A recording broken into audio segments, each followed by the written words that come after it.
Hello everyone, welcome back to my F1 diary. I feel like it's been a while since we had an actually good race, and Mexico was really unexpected, but we had it here. A lot of people going off the track, a lot of overtakes, some very good battles, and a surprise two-stopper that mixed everything up in the middle of the race. And obviously as a Lando fan, what a great weekend. He missed FP1 to let Pato O'Ward to drive his car for like the rookie FP1s of this year. But then he was straight on it in FP2 and FP3, had a very dominant qualifying and a very dominant race, and is currently leading the World Drivers' Championship by 1 point, which isn't a lot, obviously. I know this is far from over, and I'm not getting complacent in any shape, way, or form, but it's exciting nonetheless. And it's probably going to go to the end with both of them, and with also Max in the picture, and it's going to be very exciting. Also very nerve-wracking, but very exciting. So in qualifying, as I said, Lando got pole by quite a margin to Leclerc in P2, Hamilton in P3, George Russell P4, Max Verstappen in P5, Kimi Antonelli P6, Carlos Sainz qualified P7, which great job from him.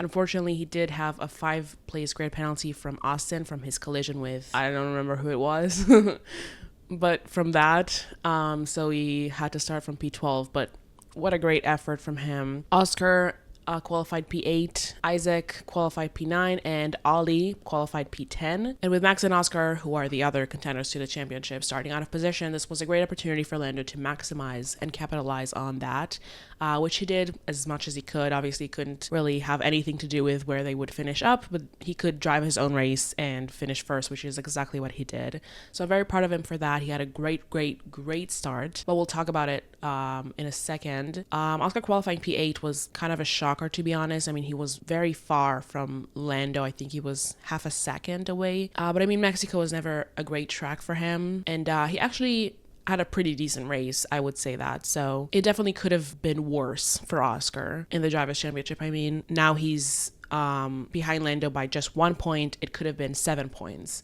So he did a great job to minimize the damage as much as he could. So the start of the race, which was pretty chaotic, if I do say so myself. As I said, Lando got a great getaway, had a good lunch, had a good second phase, was already ahead of everyone midway through the straight. But obviously, because it's such a long straight and the people behind get a huge slipstream, it was a little bit of a fight. I mean, they went 4 wide into that turn 1. Max and Charles went deep into the corner, so, I mean, they caught the track, so they had to give the places back. But Lewis actually came really close to overtaking Lando, but he defended great, and from then on, just cruised to the end of the race. He won by 30 seconds, which, I mean, isn't that accurate because we had a virtual safety car at the end there, kind of messing with the gaps. So it was kind of like 28, I would say, seconds, the real gap. But again, really dominant race from him.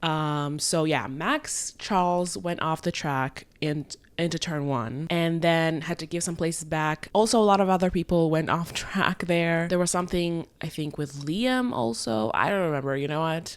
There was so many people going off there.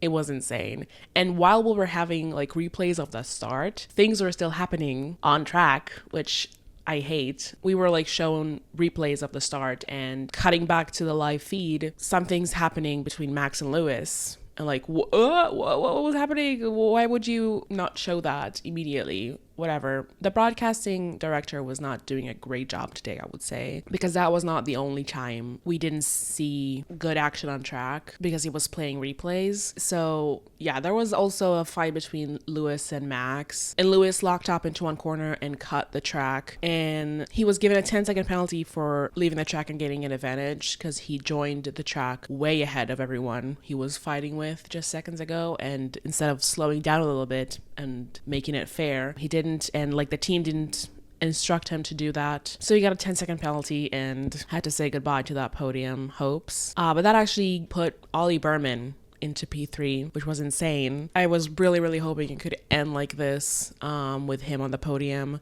It would have been obviously his first podium in F1, but also Haas's first podium in F1. So that could have been really great, but at the end of the day, it didn't work out, unfortunately. Then going a little bit down the order, there was a fight between George and Oscar for P7, I think it was, and Kimi was ahead of them, keeping George kind of in his DRS, kind of protecting him from Piastri, but George was talking on the radio to his engineers saying that he has a lot more pace than Kimi and that he wants to swap the positions, try to get Ollie, who was at the time in front of them. And if not, if he couldn't do that, he would give Kimi the place back. And after a while there, they did swap the positions, which I think was too late for them to do that because George's tires were cooked by that point. But it did give George a little break from Oscar trying to get him, but obviously Kimi had to now deal with it. And at that time, there were talks in McLaren to pit Oscar again, to put him on the soft tires, which were better than the mediums, hoping he could make ground with them and re-overtaking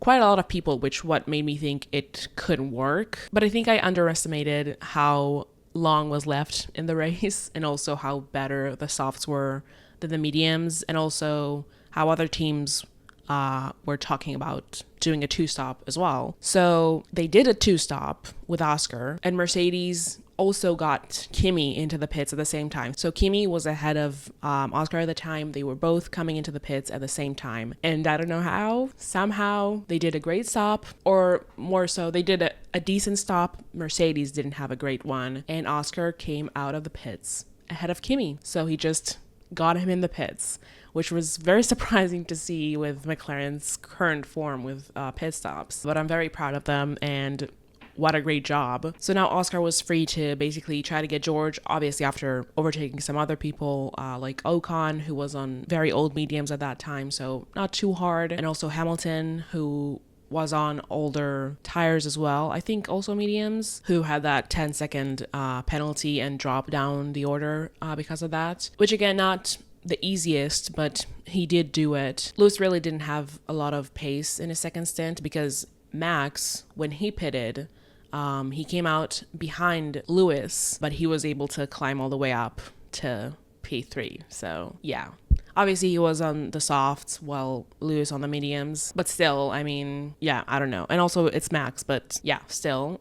So after that second stop for Kimi and Oscar, Mercedes tried to do the same with George, who was at the time trying to get Ollie, who was in P3, with Max, I think, in P5 at that time. And Ollie as well, I mean Haas, decided to box Ollie at the same time, basically giving up the track position of P3 to Max. They both also came at the same time to the pits, George and Ollie, but the order stayed the same this time. But it was kind of disappointing that Ollie had to give up the podium position. I mean, Haas obviously believed that Max was coming through and would get Ollie at the end of the day, so they would end up P4 anyways, but they maybe wanted to give him a better chance with newer tires. I really don't know. I don't know. I wouldn't have boxed him, to be honest. If you box, you're going to end up P4, but there's a chance of ending P3 defending from Max somehow, and if not, you're still P4. I would take the chance of try defending from Max and just like giving him that opportunity to maybe have a podium. But sure, I mean, okay. It was kind of disappointing. I really was looking forward to that podium. Unfortunately, that didn't happen. Not yet, but it was still a career best for Ollie and also equalizing Haas's best finishing position. So he had a great race. I mean, he started P10, or I mean P9 because of Carlos's penalty. So he had a great race. Nonetheless, we're kind of hoping for a podium for him, but that's okay. I'll take it. So apart from giving the place to Max with those pit stops for George and Ollie, nothing changed in the order like between them, and Oscar actually overtook George, I think, at one point, and then George was ahead of Kimi, and Kimi asked to have the position back because George said he would be happy to give the position back if he didn't catch Ollie, which he couldn't, so they swapped the positions. And then Max was chasing Charles to the end of the race for P2, and Oscar was chasing Ollie for P4, which if he had gotten P4,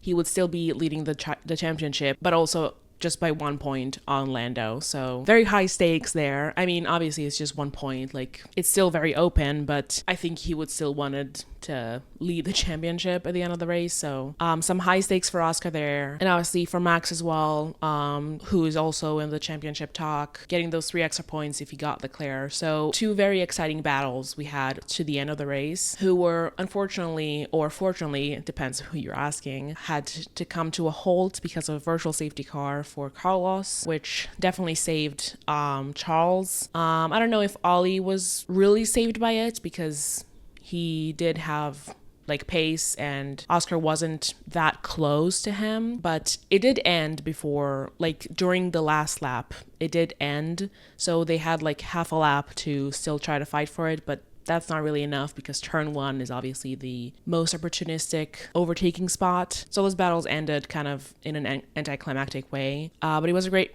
race nonetheless. So Lando won, Charles got P2, Max got P3, Ollie got his P4, Oscar got P5, Kimi P6, George P7, Lewis P8, Ocon P9, so double points for Haas, and then Gabby in P10, closing the point positions, and he started P16, so also a great race from him. We did have a few DNFs with Liam, who DNF'd pretty early. Then Nico Hulkenberg also DNF'd. I think it was power unit issues. Alonso also DNF'd, and Carlos DNF'd in the closing stages of the race, which is a shame. Again, he qualified really well, then had the 5 grid penalty, and then he was doing pretty well in the race, kind of in the points, out of the points. He had chances for points this weekend, but then he had a 5-second penalty for spitting in the pit lane, and then also, again, a drive-through penalty for spitting in the pit lane. So I think something was like wrong with his car, like the pit limiter was not working well, which would have been hilarious if when he came to the drive-through,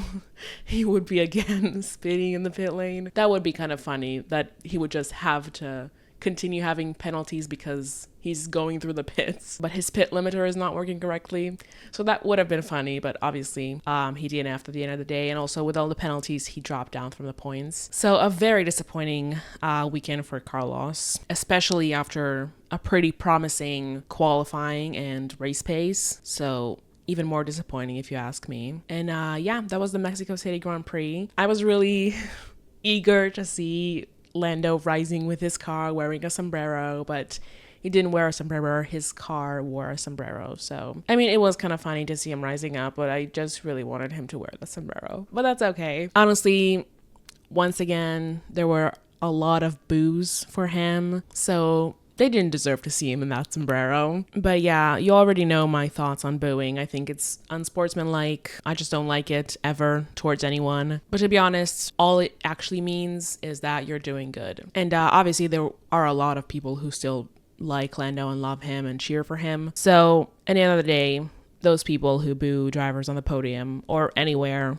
kind of missed the point, in my opinion. Like, you paid so much money to be there, and you're gonna spend your time booing a driver, being negative about things. Like, just enjoy yourself. And if booing a driver is what you enjoy doing, then that says some things about you that are not good. So that was that. Our next stop is Brazil, which is exciting because Brazil is always a great race, but also a little bit worrying just because of what happened last year. I just don't want that to happen again. So fingers crossed, everything's gonna be okay. It's also a sprint weekend, which means more point for grabs. And until then, enjoy these memes.